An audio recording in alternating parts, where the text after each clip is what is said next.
The first example says, Tom invests 45,000 Rand for 12 years at an interest rate of 13% per annum, simple interest.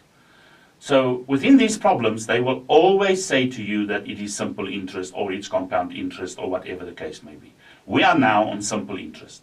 What you need to remember is, what is the amount that you're going to invest? And that is, of course, 45,000 Rand.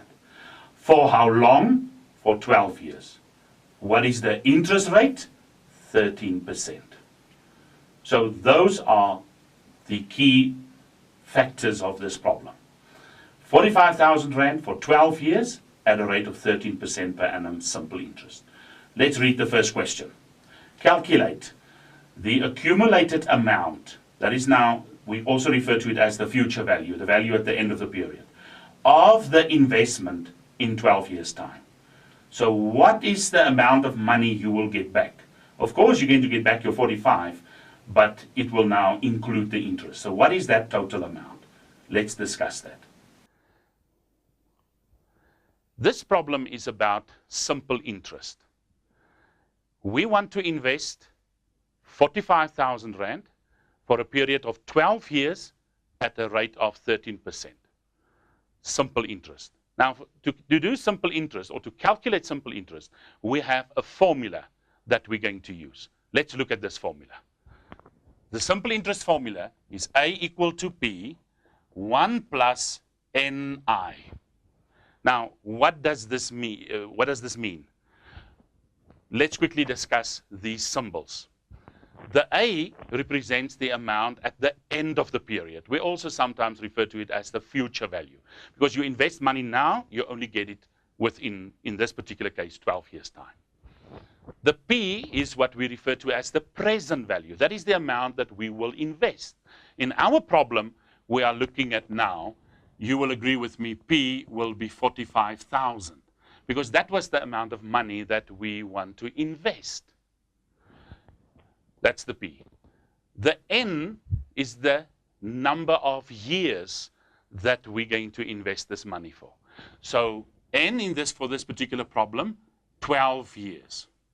The I is very important that you take note that given to us is the interest rate, which we refer to as R, and that is 13%.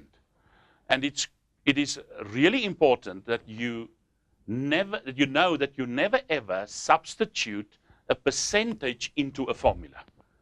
You can't do that. We can only substitute the value into the formula. How do we find the value? That is what we refer to as I. Now, I is the same as R over 100. That is how you find the decimal value of the percentage rate. So that percentage, you need to change it to its decimal value.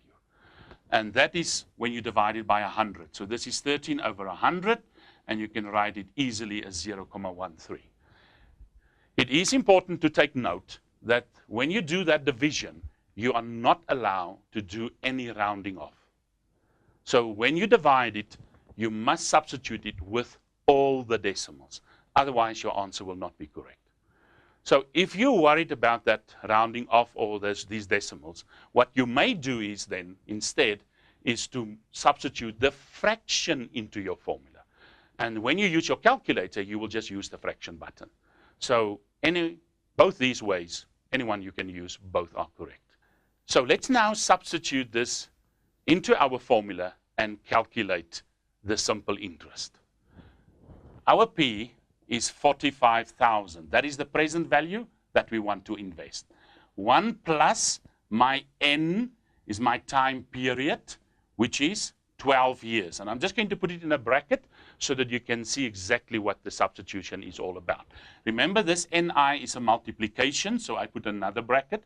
Now, the I, you can either substitute the fraction or the decimal, 0.13, and I just close my bracket. So it's the 45,000 Rand that will be invested for a time period of 12 years at a rate of 0.13 in terms of percentage, 13%. Now we're going to use our calculators to calculate this answer. So on the Casio as well as the Sharp calculator, they have fraction buttons. So if you prefer to use the fraction, just when you put it onto your calculator, use the fraction button.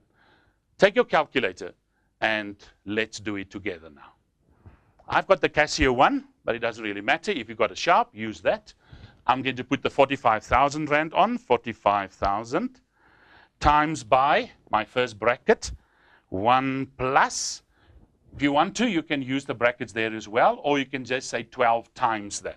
Remember, you need to multiply. So I say 12 times, and now either my decimal, like I said before, or my common fraction, whatever you prefer, 0.13, I'm going to substitute a decimal. Please remember to close your bracket so that your calculator knows that you must do the bracket first and then multiply, and I hope you agree with my answer. And my answer is 115200,00. And that is now the amount at the end of the 12 years. Remember, simple interest is only calculated at the end of the period. So then it is the amount that you invest, and the interest is added once off at the end of the period to that amount to give you the future value. That is now the 45,000 plus your interest is then exactly this amount that we've got, which is 115,200.